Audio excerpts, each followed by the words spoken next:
What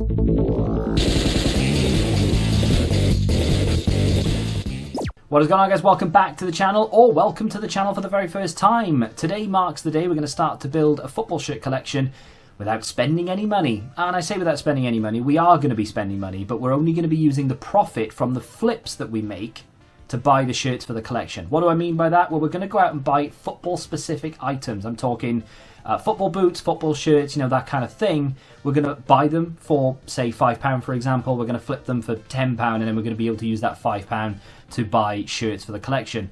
I know you can't buy football shirts for £5 ordinarily, so obviously we're going to have to buy and sell a fair bit before we can actually go and buy something for the collection. But you get the general gist. Those of you who watch the video game collection challenge series that I have, A, don't panic, it's still going to run alongside this. I'm not going to stop it, I just wanted to do this. And B, you'll know what's about to happen. Everything you see behind me, from the video games to the consoles to the lamp, all acquired for free using these methods. Now the difference between that series and this series is just one thing really. I can't trade in football shirts and football boots. There isn't a store that I know of that I can walk in and go, hey, how much would you give me for this shirt?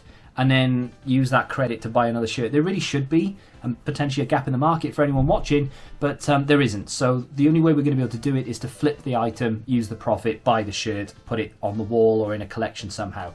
At the moment, yes, you see a video game collection behind me. I will switch this around once we start building up the collection of the football shirts, and you'll be able to see the football shirts. I'm not going to switch this around, I'm just going to move the camera, so don't worry, it's going to look the same.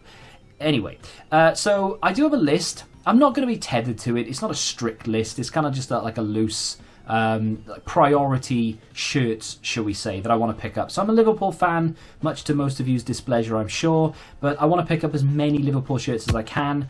The condition has to be decent enough that I'm happy to display it or wear it, because I'm not only just going to be displaying these. The further back I go, I'm talking mid-90s, maybe even late 80s, possibly even early 2000s, some of the Liverpool shirts have issues, like the sponsors are really bad. They peel off very easily, or they stick to each other. The Liverpool shirts in the very early 2000s are horrific for that sort of thing.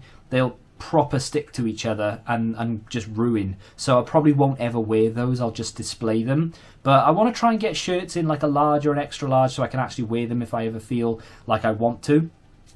Not only that, I'm Welsh. I know that doesn't really go together, a Welsh Liverpool fan, but you know, it is what it is. I've come to deal with it, so you have to as well. I want to try and get as many Welsh shirts as possible. That's going to be hard though, unfortunately, because Welsh shirts are expensive. I know you wouldn't think it, but they are. Even the newer ones, or like the last 2 or 3 seasons, they are still very expensive shirts. I think there's one from like 2018 that's like £70, and it's not even that nice. I don't understand why it's that expensive. I actually overlooked that once in a charity shop. I looked at it and it was a £5, and I thought I'd probably only sell for a £10. Didn't even look it up, I was that confident. Went home, happened to stumble upon it, and it's like a £70 shirt.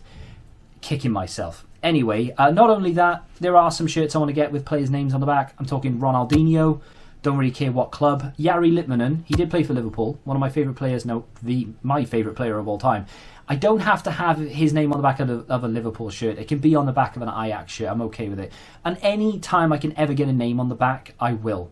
Now, not only that, I want to try and pick up all the clubs that Liverpool played against in the 2005 Champions League run. So Monaco, Deportivo La Coruña, even like Chelsea and Milan. I want to try and get those shirts. I'm never going to wear any of them, but I want to display them. Now that's 2005, so that we're going back a little bit. Some of those may be expensive. I'm looking more at the Milan Chelsea shirts may be expensive, but yeah, I'd just like to own it, because it is essentially a piece of history. Even though it's a Chelsea shirt, don't really want to be owning those. It's a club that Liverpool beat on the way to the final, so it kind of, you know, there's some context there. And outside of that, to be honest, if a shirt pops up and I like the look of it, I'm gonna pick it up. Now, one strict rule here: no fakes. I do not want to be buying fakes. If it's fake, I will sell it on as a fake or just bin it. I'm not going to keep it, not going to put it in the collection, not going to wear it, nothing. Do not want any counterfeit items. So we have to be very, very careful. Now, should we get into the very first pickup? So, the very first pickup of the series is going to be a pair of football boots that I got in a charity shop. Now, you're seeing the footage run over this. It is a pair of Umbro boots from 2010, 2012. I think there's a year on them. I do have them in front of me. I'm pretty sure there was a year on it, but for some reason I can't see it. They are a size 12. They are an XAI Umbro boot. There's one of them. They're in okay condition. I mean, you know, plenty of wear left on the studs, to be fair. There's a lot of wear on the studs. They don't look like they've been worn that many times. It's just the wear in the toes from where they've been stored and something's been put on top of them, you know, like crushed. So I'm trying to like reshape them, but it's proven to be a little bit difficult. Those would normally be about a £30 boot, just because I know you're thinking, no, they're not. But no, they are. And I'm not going to get £30 for them. I'm thinking, in fact, I do have a list, because I had to make a list because there's quite a few things to get through.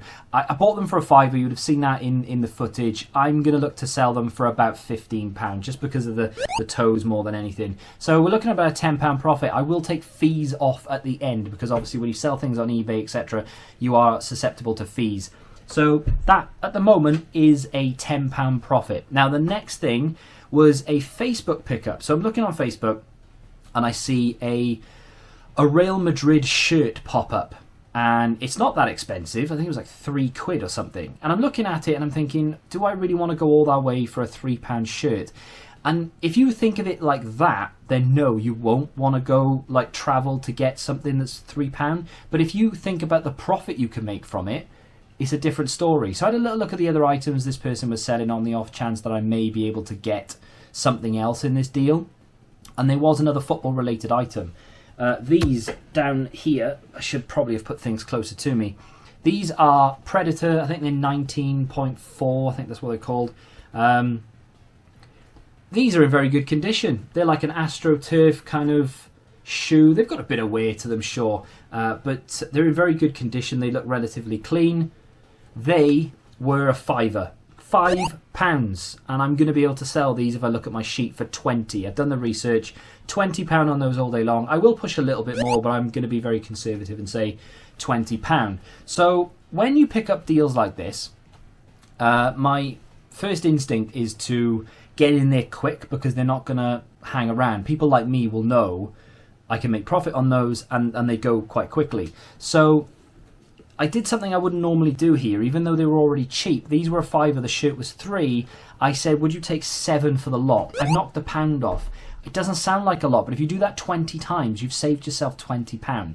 And believe me, you will do it 20 times. You will save £20. So they said yes. So we picked up a Real Madrid shirt for £2. Now the image, I will try and show it to you. The image of this football shirt wasn't the best. It looked like it had a mark on it, like above the badge, I think, and I couldn't tell if it was real or not. And with Real Madrid shirts, they are faked a lot. So what you're looking for with the manufacturer for Adidas shirts is Cambodia.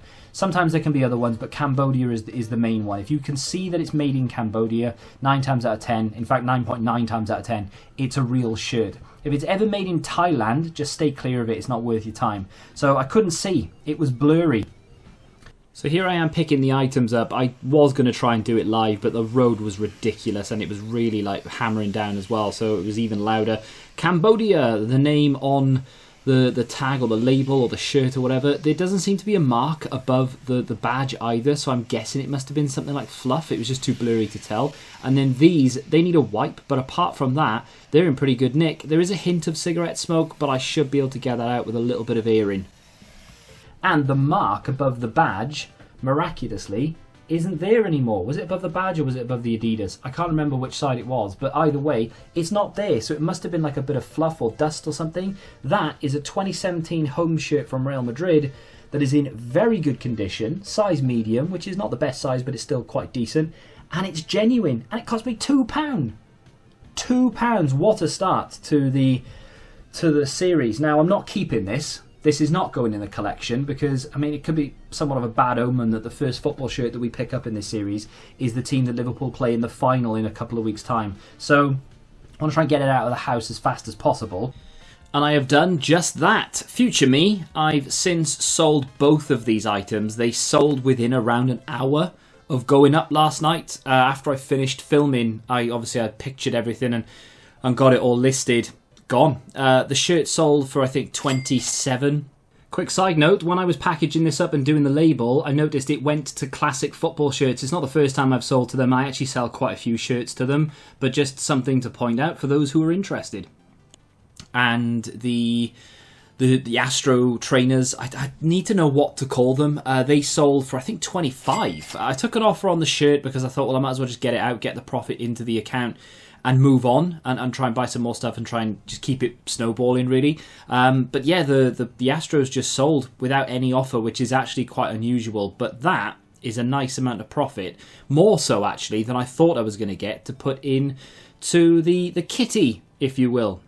So let's get through this very boring segment. After fees, we are looking at £54 in profit. £12 spent, we made 62, I think. After fees, 13 or so percent, we're looking at £54.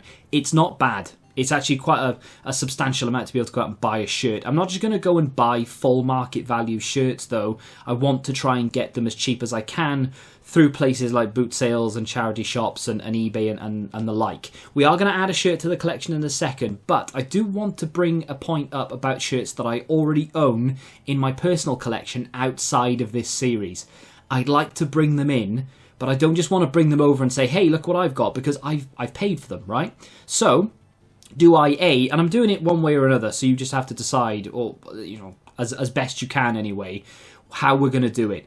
Do I take the money out of the profit that we have in this series and say whatever I paid for them originally, as best I can remember, some of these shirts are like 15 years old, take what I paid originally out of the current profit that we have in this series, and that's paid for the shirt, and then we can bring that shirt from my collection into the series collection, if you will, because I want to do it. I want to get them on display, and I want to be able to build up the collection. I already have it, but I can't show you it because it's not free. So I either take out what I paid originally, or we take out what the current market value is, or at least I can try and find as close to the market value as possible. There is a Liverpool shirt that I own with a name on the back that you will not see every day, and he's retired now, ish. That might give it away. That shirt is going to be worth a fair bit of money. It didn't cost me that much back when I bought it. It was like £45, £50, because that's how much shirts were, even with names on the back. Now, though, if you want to buy that, it's going to cost you £70, £80, £90. So do I take the original value, or do I take how much it would cost me now? I paid original value, but I can understand why people would want me to take how much it's worth now. So you let me know. What do we do? Original or how much it's worth now? On to the pickup. We are going to kick things off, though, with our final pickup for the collection. It is, it's not on the list, so we're already picking things up that are not on the list. This is from eBay, and I'll put the list up in just a second. I won't ruin it just yet. This is from eBay, so I haven't actually looked at this yet. I've opened it, and I did have a little glance at this part, but I didn't actually open the shirt. It's still in the bag. Can you tell what it is yet? I had a very similar one to this before. I say similar one. I've had this club in a shirt before, and I have since sold it. But I do really like the design of this. I don't necessarily have an affiliation to the club itself. I just like the shirt, and that's one of the rules, really. If I like the shirt, I'm going to put it in the collection. I just think it's really nice. This is a Schalke shirt. Now, again, it is my size, thankfully. I say again for the first time. It's an XL, so I say it's my size. It's probably going to be a little bit big, but I just really like the design of that. It has essentially the map of the city or whatever it is. That was cheap. To be fair, Schalke shirts like this don't tend to go for an awful lot, because if you've ever heard of the website M&M Direct, they tend to sell a lot of this kind of thing. Schalke in particular have been on there quite a few times. It's like end of the line stuff from last season. I don't even know. I can't even remember what year it's from, and I don't know. They don't do that thing on the inside. I mean, it's a 100% genuine. Has all the genuine numbers and what have you for the shirts and the tags on the inside and everything. I do my due diligence. There you go. Yeah. See, made in United Kingdom, because all Umbro products are made in the UK.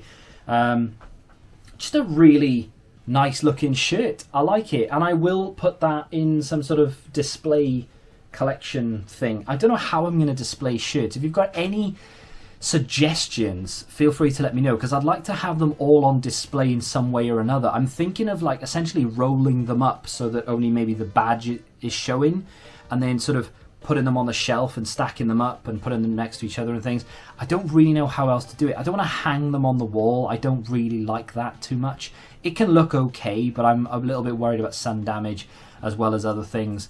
So I'm not really sure about that. I don't want to put them in frames because I'm going to be collecting, hopefully anyway, hundreds of shirts. So putting them on the wall, I'm going to run out of room. So yeah, I don't know how I would do it. I've tried to look into it, but nothing's really jumping out of me. So if you collect football shirts and you've got a way to display them, feel free to let me know how you do that in the comments. And that will do it for the very first episode. Of course, going forward, we will have more footage of me out and about. So, for example, this weekend I'm going to a car boot sale. I'm actually going to some outlet stores on the Friday as well. So there will probably be some footage from charity shops, outlet stores, and boot sales. Not necessarily in the next episode, but going forward, I will be out and about looking at things. And I do maybe have a trip planned abroad, and we will maybe look at some shirts that we can get over there that maybe we can't get back home. But if you have enjoyed that episode and you're looking forward to more in this series, do me a favour and hit that like button, subscribe to the channel if you're new, and until the next time, goodbye.